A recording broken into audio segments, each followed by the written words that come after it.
Shalom saudara yang dikasihi Tuhan Yesus Kristus. Selamat malam, selamat berjumpa dalam renungan pada malam hari ini. Saya mengucapkan salam sejahtera buat saudara semua dimanapun saudara berada. Damai dan sukacita oleh Roh Kudus melimpah senantiasa dalam hati dan kehidupan saudara semua.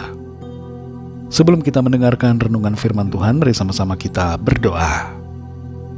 Bapa kami yang di sorga, Bapa dalam nama Tuhan Yesus Kristus, kami mengucap syukur untuk berkat pimpinan Tuhan dari pagi hingga malam ini. Oleh karena pertolongan-Mu saja, kami dapat mengerjakan segala aktivitas kami. Terima kasih untuk segala berkat dan kebaikan-Mu. Saat ini Tuhan, kami mau mendengarkan sabda firman-Mu. Jamah hati kami, agar kami mengerti apa yang menjadi kehendak-Mu. Dalam nama Tuhan Yesus kami berdoa. Haleluya. Amin. Saudara dikasih Tuhan, pembacaan Alkitab kita pada saat ini sudah sampai dalam kitab Yehezkiel pasal yang pertama. Saudara dapat membacanya secara pribadi setelah mendengarkan renungan ini. Saya akan membaca Yehezkiel 1 ayat 26 sampai ayat yang ke-28. Tertulis demikian. Di atas cakrawala yang ada di atas kepala mereka, ada menyerupai tahta yang kelihatannya seperti permata lasurit. Dan di atas yang menyerupai tahta itu ada yang kelihatan seperti rupa manusia. Dari yang menyerupai pinggangnya sampai ke atas, aku lihat seperti suasa mengkilat dan seperti api yang ditudungi sekelilingnya. Dan dari yang menyerupai pinggangnya sampai ke bawah, aku lihat seperti api yang dikelilingi sinar. Seperti busur pelangi yang terlihat pada musim hujan di awan-awan, demikianlah kelihatan sinar yang mengelilinginya. Begitulah kelihatan gambar kemuliaan Tuhan. Tatkala aku melihatnya, aku sembah sujud, lalu kudengar suara Dia yang berfirman.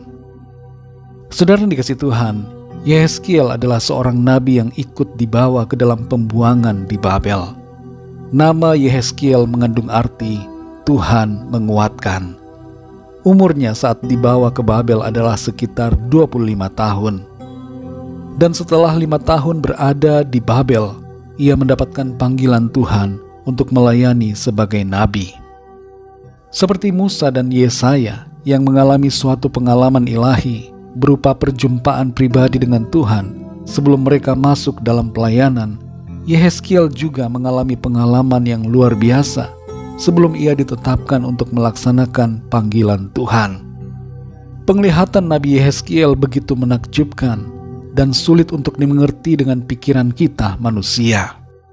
Namun demikian, satu hal yang pasti mengenai perjumpaannya dengan Tuhan, bahwa kemuliaan Tuhan yang ia lihat begitu luar biasa dan tidak dapat digambarkan secara sempurna dengan kata-kata.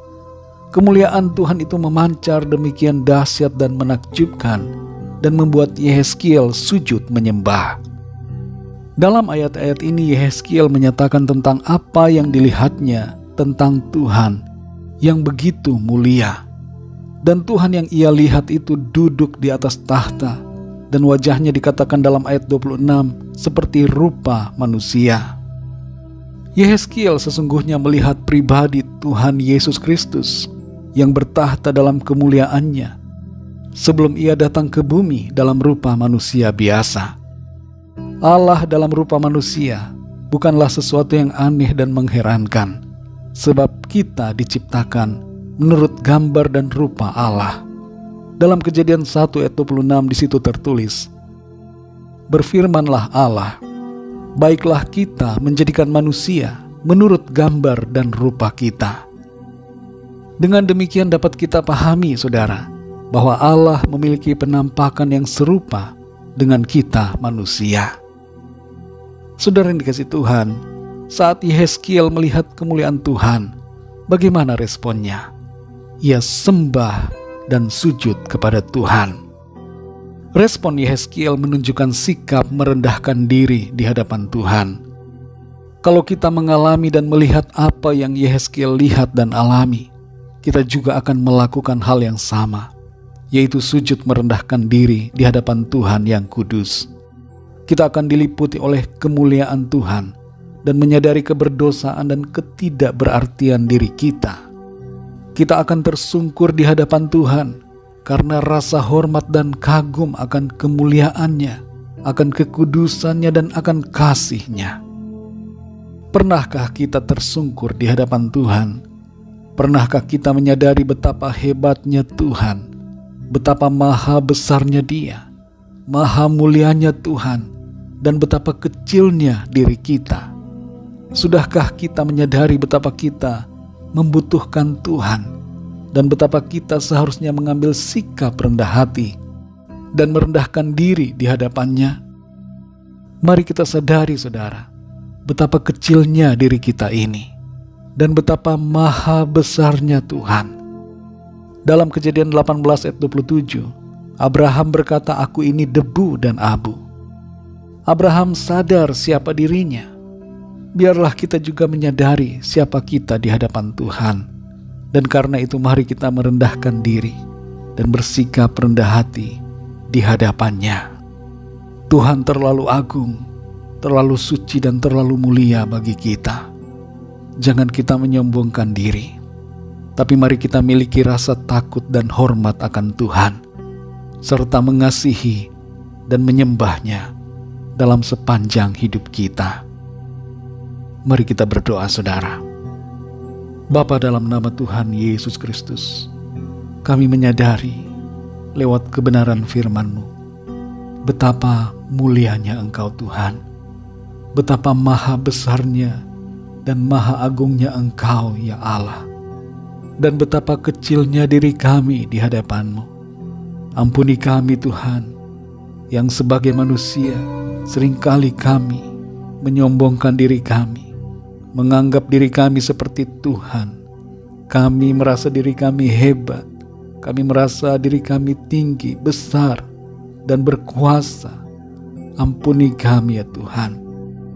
Engkaulah yang berkuasa, Engkau yang memegang nafas hidup kami. Engkaulah yang layak dipuji, disembah.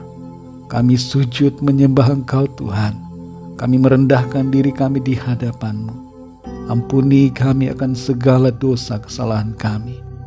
Ampuni kesombongan kami, dan jamah hati kami Tuhan, supaya kami menjadi pribadi yang merendahkan diri dan memiliki sikap rendah hati di hadapan Tuhan.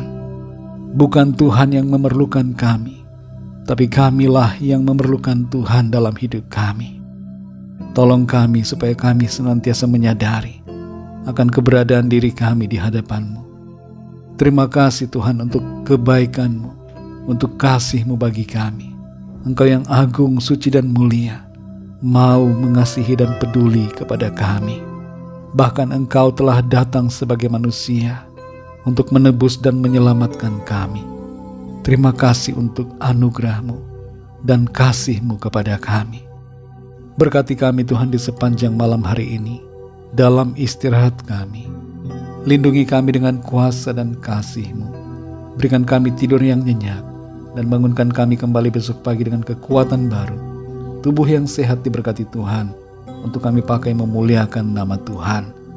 Kami berdoa bagi yang sakit dan dalam pergumulan, agar Tuhan menjamah dan menyembuhkan. Berikan pertolongan-Mu yang ajaib atas setiap kami. Kami serahkan segala sesuatunya ke dalam tangan kasih-Mu. Setiap permohonan doa kami percaya Tuhan melawat dan mendengar, serta menjawab, memberikan jalan keluar bagi setiap kami. Terima kasih Tuhan, kami bersyukur. Kami percaya kami alami berkat, damai sejahtera dan kasih karunia Tuhan yang berlimpah dalam hidup kami. Dalam nama Tuhan Yesus Kristus, Tuhan dan Juru Selamat kami sudah berdoa dan mengucap syukur. Haleluya, amin. Puji Tuhan, saudara yang dikasihi Tuhan, saya percaya firman Tuhan menjadi berkat dan kekuatan buat saudara semua.